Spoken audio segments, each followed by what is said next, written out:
everybody. So today we're going to be talking about boundaries and why boundaries, when you begin to set them, it really does take a lot of vulnerability and it can initiate a lot of fear inside yourself when you begin to set boundaries.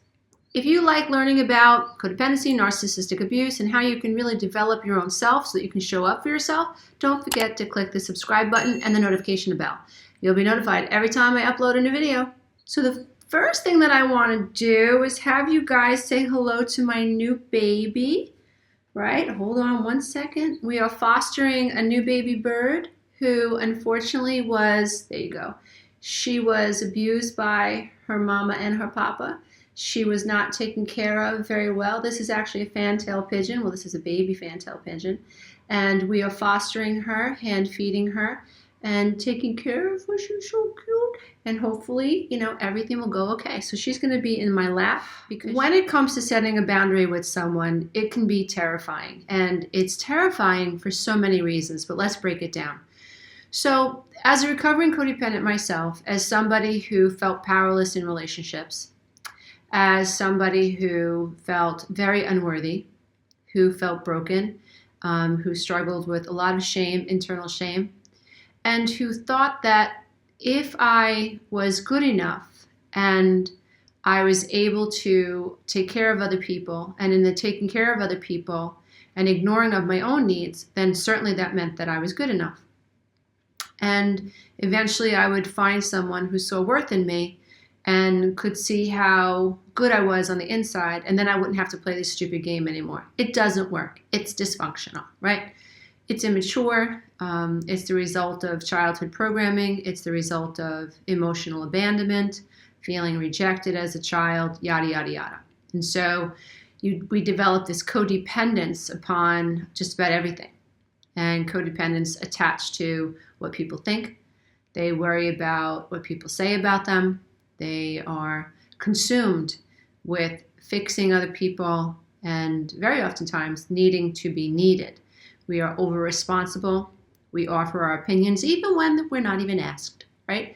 And we think if people just listen to us, their life will work out just fine. And lots of times we know more about other people's lives than we do our own life. So codependency is very messy. It takes some time to undo. But it is possible, thank goodness. So now, if I'm codependent, I spend my time enmeshed with other people, right? And I'm not very good at setting boundaries. It's certainly not healthy boundaries. And the fear around that is, if I set a boundary, you might leave me. If I set a boundary, then I'm creating distance between me and you. And in that distance, I feel raw. I feel vulnerable. If I set a boundary with you, what happens if you don't like it? What happens if you reject me? What happens in the rejection of me, then I lose control. Because as long as I'm taking care of you and you like me, then I feel like I'm in control. When I set a boundary and I put some space between me and you, in that space, you can see me. A boundary says, this is who I am. This is what I think. This is what I need. When I set a boundary, I'm creating this space where you're able to see me more clearly in a more authentic way, and that takes guts. When you begin to set boundaries, you are becoming more and more vulnerable. You are becoming more and more authentic. And it is a struggle to be able to be that vulnerable and know that in this space, you can throw a rotten tomato at me, right? Think about it. When you're enmeshed with someone, there's no space between you and that other person, right? You're really, really in close. You ever hear the expression, keep your friends close and keep your enemies closer?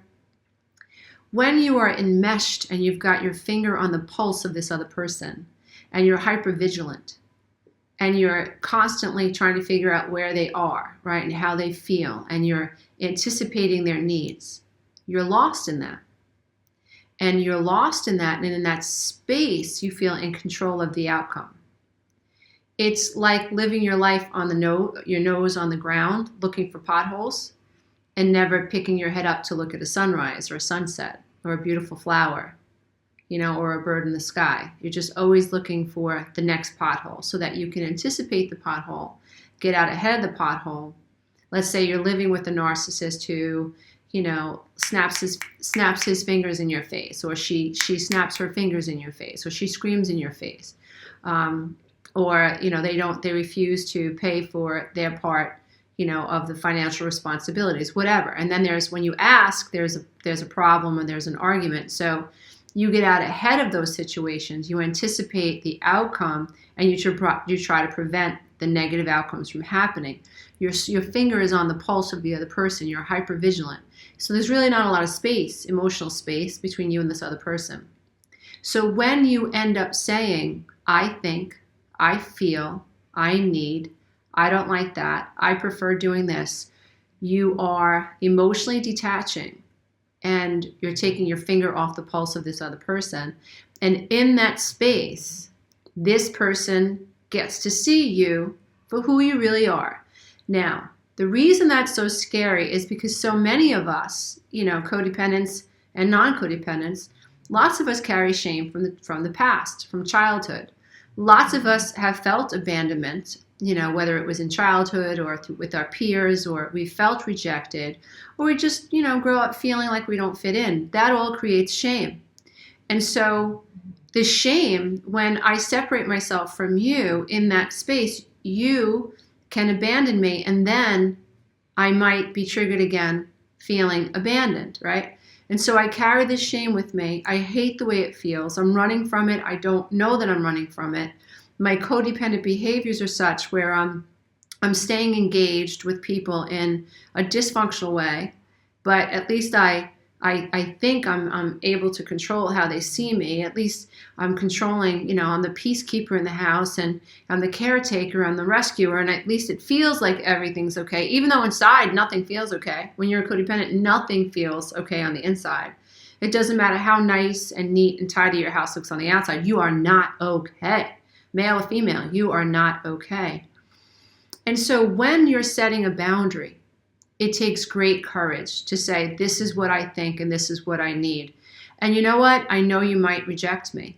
And that is my deepest, deepest wound. Having you say to me, I don't like that about you. Having me expose myself to the possibility of feeling incredibly rejected by you. I'm going to do it anyway.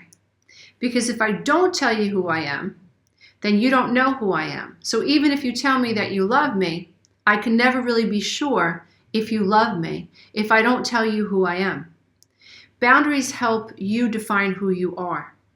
Boundaries help other people understand who you are and what you need. And so setting a boundary, acknowledging I have this boundary, is an act of absolute courage.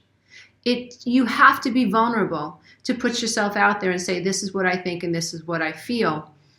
Knowing that when you do that, people in that space, right, when you peel yourself off the wall, right, and I love the way Brene Brown talks about, being vulnerable in one of her talks, and having people ridicule her and mock her, and how she ended up being able to process that as you know what, not for nothing, but you're not doing what I'm doing. Your opinion really doesn't matter. If you're not pulling yourself off the wall, if you're not being this vulnerable, you're not putting yourself out there, then what you have to say to me really can't hold that much weight in my life. So yes, when you put yourself out there in any way, shape, or form, whether you're a public speaker, whether you're going for a new job, whether you're telling your wife or your husband or your boyfriend or your girlfriend how you feel, or if you're enmeshed with your children and you're saying, you know what, this dynamic, I'm not happy with it and it has to stop. You are peeling yourself off the wall. You're saying, this is who I am. This is my point. This is the boundary that I need with you.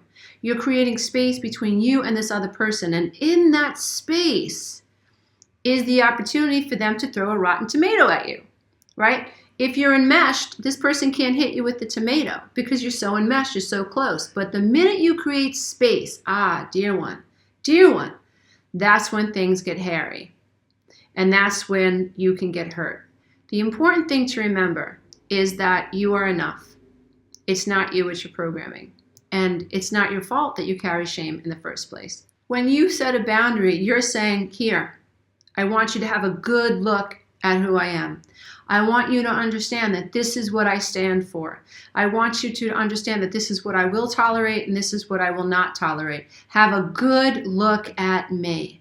When you struggle with shame, that is terrifying, because that is where all your vulnerability really is. I'm asking you to look at me. I want you to know that this is my boundary, right? And I know that if I set this boundary, I'm rocking the boat. And if I set this boundary, you can say, go scratch your nose. I want nothing to do with you. I don't like this boundary. Boom. Then my abandonment trauma is triggered. That's when I have to remind myself that I am enough. Even if you don't like me, I am enough. Even if you accuse me of things that I'm not good enough, that I'm not guilty of, I am enough. Even if you insinuate that I'm not good enough, I am enough. Even if you walk away from me, smear my name, tell people that I said and did things that I didn't do, I have to know in my heart, if you don't want to be with me anymore, I am enough. I have to be enough for me, right? And that is really the opinion that we have to adopt of ourselves, that we are worthy and we are enough. And it's okay if and when people come in and out of our lives. The goal for us is to define who we are and to believe it and to walk a life in which represents who we really, really are, and to walk with integrity and to walk with grace and to mind your own business. Just do you, boo. Like, do you. Like, let everybody else do what they want to do. You will find your tribe. You will find your tribe. Your job is to define who you are so that you vibe with yourself. And the more you vibe with yourself, the more you're eventually going to attract people who truly vibe with you, who are your true vibe tribe, right? Enough of this dysfunctional stuff where you're staying in relationships that are dysfunctional and narcissistic and codependent, and avoidant and nonsense. That's not why you're here. You're here to really, really embrace who you are and to live out loud and to say, this is who I am. And in this space, I'm going to be vulnerable and I'm going to tell you who I am. And yep, now you can judge me. Go right ahead and judge me. But you know what? I'm still going to be who I am. I'm still going to be who I am, regardless of you abandoning me. So the reason that boundaries are so scary is because once you set a boundary, you create that space that was never there before. You're saying, here, have a good look at me. This is who I am. I want you to know me, and I want to know you, right? If I'm going to give you my time, I need to know you. And if I'm going to give you my time, I want you to know me. This is the way it has to work. No nonsense, no make-believe stuff. You're not perfect, and I'm not perfect. I just want to see how much of your imperfection I can tolerate and how much of my imperfection you can tolerate, because nobody's perfect. Nobody's perfect, right? But we're definitely looking to find people that are in resonance with, so much of who we are. And they exist. They exist. So I hope that this video has been helpful, and I hope that it's helped you understand truly the vulnerability that it takes to set a healthy boundary. My name is Miss Romano. I'm the Breakthrough Life Coach and creator of the 12-Week Breakthrough Coaching Program. I'm also the creator of the Master Your Reality Masterclass. If you're interested in any of the programs that I host online, and I do moderate myself along with the team, just go to www.lisaaromano.com to learn more. And if you would like to listen to one of my books for free, click one of the links below. Namaste, everybody. Until next time. Bye for now.